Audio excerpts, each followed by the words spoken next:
Hello friends, welcome back to my channel Deep classes. आज के video में हम रांगे राघव द्वारा रचित रिपोर्ताज अदम्य जीवन के कुछ महत्वपूर्ण अंशों की व्याख्या के बारे में जानेंगे। इसके कुछ अंशों को हम अपने पहले वाले वीडियो में जान चुके हैं। अगर आपने अभी तक हमारा वो वीडियो नहीं देखा है तो आप जल्दी से जाकर उन्हें देख लें। और हमारा आज का वीडियो स्टार्ट करने से पहले अगर आपने हमारे चैनल को सब्सक्राइब नहीं किया है तो इसे सब्सक्राइब कर लें, जिससे हमारे आने वाले वीडियो के नोटिफिकेशंस आप तक पहुंच सके। तो चलिए अब हम अपना वीडियो स्टार्ट करते हैं। आज के वीडियो का हमारा पहला अंश है, तब तो बंगाल अभी जीवित है, आज भी वह अपना रास्ता खोज निकालना जानता और चाहता है। भूख से व्याकुल होकर भी यह भारत का संस्कृति जनक सिर झुकाने को तैयार नहीं है। आज भी वह इन सब आंधी तूफानों को झेलकर फिर से विराट रूप में फूट निकलना चाहता है। सचमुच कोई इनका कुछ नहीं कर सकता। यदि जनता में चेतना है तो इन्हें भूखा मरने वाले नर पिशाच नाचोरों का अंत दूर नहीं। इस अंश के प्रसंग को देखें तो यह अंश रांगे राघव द्वारा रचित अदम्य जीवन रिपोर्ताज से लिया गया है।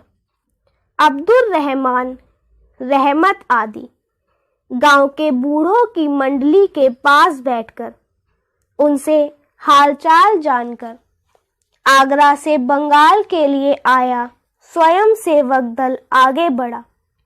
सामने टूटे फूटे मकान, ध्वस्त झोपड़े तथा कब्रें ही कब्रें थी। रास्ते में एक आदमी ने बताया कि गांव की कमेटी और यूनियन बोर्ड के सदस्य भी पक्षपात कर रहे हैं। अपने परिचितों, भाई बंधुओं, रिश्तेदारों को राशन कार्ड दे रहे हैं। सामान्य गांव वाले अब भी कष्ट पीड़ित हैं। उसने यह भी कहा कि उस शोचनीय दशा के लिए वह स्वयं भी उत्तरदायी है। उनमें एकता नहीं है, वह मिलकर बेईमानी और अपमान का विरोध नहीं कर रहे। उसकी यह बात सुनकर लेखक टिप्पणी करता है। अब हम इसकी व्याख्या देखेंगे, जिसमें लेखक टिप्पणी करता है कि इस व्यक्ति की बातें सुनकर स्पष्ट हो गया कि बंगाल की जनता, बंगाल के लोगों के सामान्य अनपढ़ भूखे नंगे लोग भले ही शरीर से दुर्बल है, अभावग्रस्त होने के कारण उनका मन दुखी हो, पर वह सब समझते हैं, सब जानते हैं। उन्हें पता है कि उनके कष्टों का मूल कारण क्या है और वह इन कष्टों को दूर करने में क्यों असमर्थ है।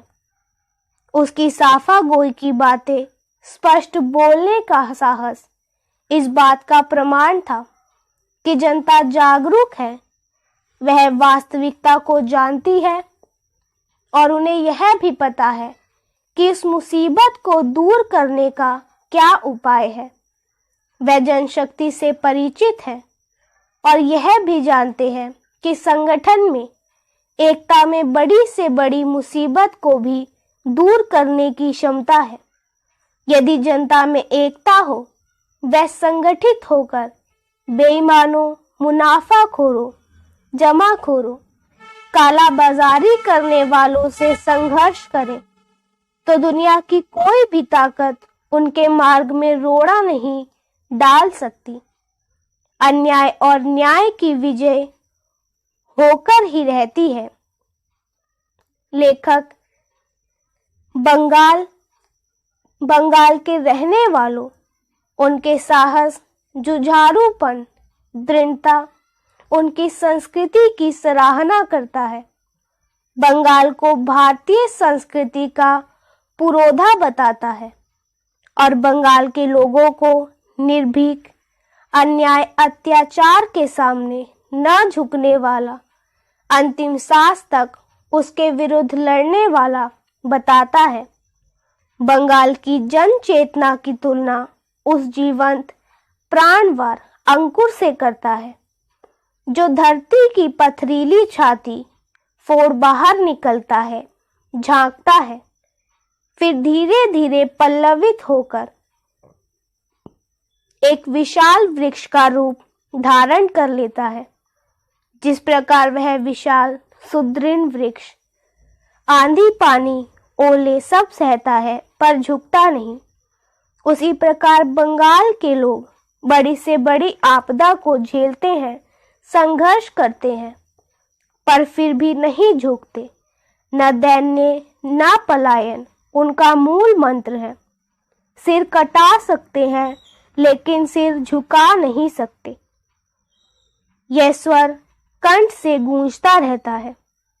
जनता के इसी मनोबल और जनशक्ति पर विश्वास एवं आस्था प्रकट करते हुए लेखक कहता है कि संसार की कोई भी शक्ति, चाहे वह जितनी ही साधन संपन्न एवं अस्त्र शस्त्र से सुसज्जित क्यों ना हो, बंगाल के इन दुबले पतले जीर्ण शरीर वाले लोगों को अपने मार्ग से नहीं हटा सकती, इनका कुछ नहीं बिगाड़ सकती।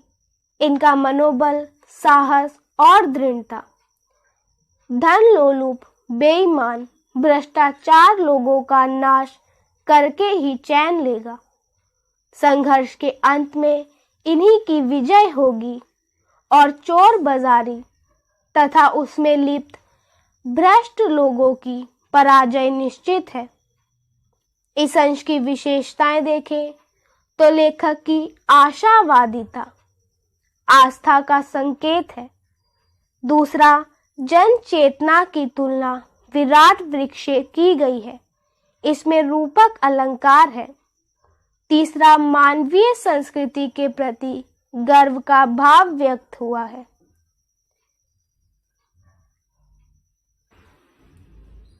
इसका दूसरा अंश देखें। गर्व से मेरी छाती फूल उठी।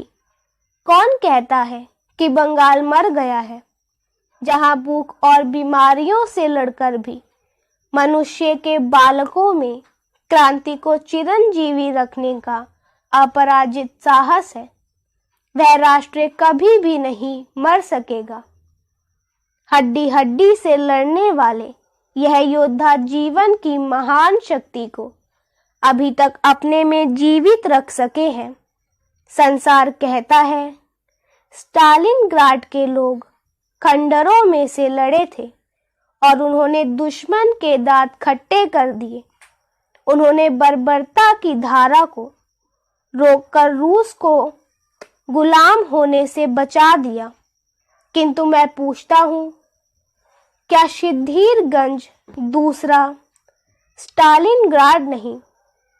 इस अंश के प्रसंग को देखें तो यह अदम्य जीवन रिपोर्टाज से लिया गया है। आगरा से आया स्वयं सेवक दल अकाल पीड़ित सिद्धिरगंज के लंगर खानों तथा वहां की व्यवस्था को देखने के बाद आगे बढ़ा और एक नदी के पास जा पहुंचा। नदी की पतली जलधारा में गांव के भूखे नंगे जीर्ण शीर्ण शरीर वाले बच्चे नहा रहे थे। इन आगंतुकों को देखकर वह इनकलाब जिंदाबाद का नारा लगाने लगी। उन दुबले पतले बच्चों के मुख से क्रांति का नारा सुनने पर जो प्रतिक्रिया हुई, उसी का वर्णन करते हुए लेखक कहता है कि बंगाल की जनता अपराजय है। भारत सदा अमर रहेगा। यहाँ की संस्कृति सदा जीवित रहेगी। इस अंश की व्याख्या देखें। बच्चों के मुख से इनकलाब जिंदाबाद का नारा सुनकर मैं गर्व से फूला न समाया। मेरा हृदय आशा, उमंग, उत्साह और गर्व से भर उठा। मेरे मन में विचार कौंधा, बंगाल के अकाल पीड़ितों, भूखे नंगे, रोगग्रस्त लोगों को, उनकी आर्थिक दुर्दशा को, उनके टूटे फूटे घरों तथा खेतों में असंख्य कब्रों को देखकर कुछ लोग कहते हैं कि बंगाल की जनता, बंगाल की संस्कृति सब मर गए, सब निर्जीव हो गए। उनका यह कथन मुझे सत्य प्रतीत नहीं होता। जिस समाज, देश और जाति के लोगों ने अपार साहस, धैर्य और सहनशीलता से अकाल के दुष्परिणामों जैसे भूख, रोग, अन्याय व कष्टों को झेला, विपदा का सामना किया और दारुण दुख सहते हुए भी अपना सिर नीचा नहीं किया, अपने देश और देश की संस्कृति पर गर्व करते रहे और जिस देश के बच्चों में क्रांति को अमर चिरंजीवी बनाने का उत्साह है, वह देश, वह राष्ट्र और वह समाज अपराजय और अमर है। कोई भी शक्ति उसे न झुका सकती है, न नष्ट कर सकती है। बंगाल के लोग भूख से तड़पते रहे, उनके शरीर में केवल हड्डियां शेष बची, वह कंकाल मात्र रह गए, फिर भी वह निराश न हुए और न उन्होंने जीने की इच्छा छोड़ी। अकाल बीतने पर वह दुगने उत्साह से पुनर्निर्माण, पुनर्वास के कार्यों में जुट गए। उन्होंने दुर्भिक्ष का मुकाबला अपनी शक्ति से किया। बंगाल के इन लोगों में अदम्य साहस था, जीने की उत्कृष्ट लालसा थी, अपार देश प्रेम था। उनके इस साहस, पौरुष, दृढ़ संकल्प, स्वाभिमान और देश प्रेम को देखकर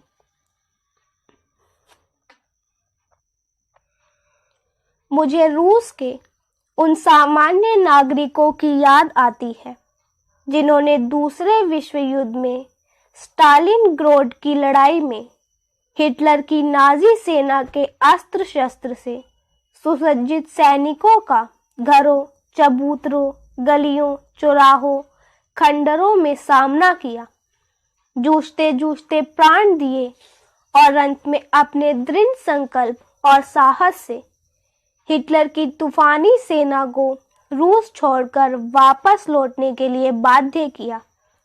स्टालिनग्राड की यह लड़ाई द्वितीय विश्व युद्ध में निर्णायक सिद्ध हुई और हिटलर को जो अपराजय समझा जाता था, जिसने अधिकांश यूरोप पर कब्जा कर लिया, आत्महत्या करने के लिए बाध्य किया। इस प्रकार रूस के नागरिकों ने रूस के गौरव, स्वाभिमान और प्रतिष्ठा की रक्षा की और परतंत्र होने से बचाया। उनका बलिदान महान था। मेरी दृष्टि में भाग लेने वालों का साहस, धैर्य, दृढ़ संकल्प शक्ति, देश प्रेम तथा अन्याय अत्याचार से जूझने की शक्ति समान थी। अतः वह दोनों ही अभिनंदनीय है। इस अंश की विशेषताएं देखें तो बंगाल का अकाल और स्टालिनग्राड की लड़ाई समकालीन घटनाएं हैं जो लगभग एक ही समय हुई। अतः रोमन द्वारा दोनों की तुलना करना स्वाभाविक है। दूसरा, लेखक ने क्रांतिकारी विचारों का संकेत किया है। वह प्रत्येक अन्याय, अत्याचार और शोषण का विरोध करता है। तीसरा, हजारी प्रसाद द्विवेदी की तरह मानव की जिजीविषा में अपार विश्वास प्रकट किया गया है। चौथा, लेखक यह मानता है कि बंगाल का अकाल साम्राज्यवादी पूंजीवादी व्यवस्था के षड्यंत्र का परिपाक था। ये शक्तियां बंगाल की जनवादी संस्कृति को नष्ट करना चाहती थी, परंतु बंगाल की जनता ने उनके इस नापाक इरादे को ध्वस्त कर दिया। साम्राज्यवाद पूंजीवाद की पराजय पर लेखक प्रसन्न है। उसे बंगाल की जनता पर गर्व है। पांचवा, अन्य मनीषियों के समान लेखक भी मानता है कि बच्चे राष्ट्र का भविष्य होते हैं और वही आगे चलकर राष्ट्र की नैया के खेत होते हैं। तो इसी के साथ हमारा आज का वीडियो यहीं खत्म होता है। वीडियो पसंद आया हो तो वीडियो को लाइक एंड शेयर ज़रूर करें और हमारे चैनल को सब्सक्राइब करना ना भूलें। Thank you for watching.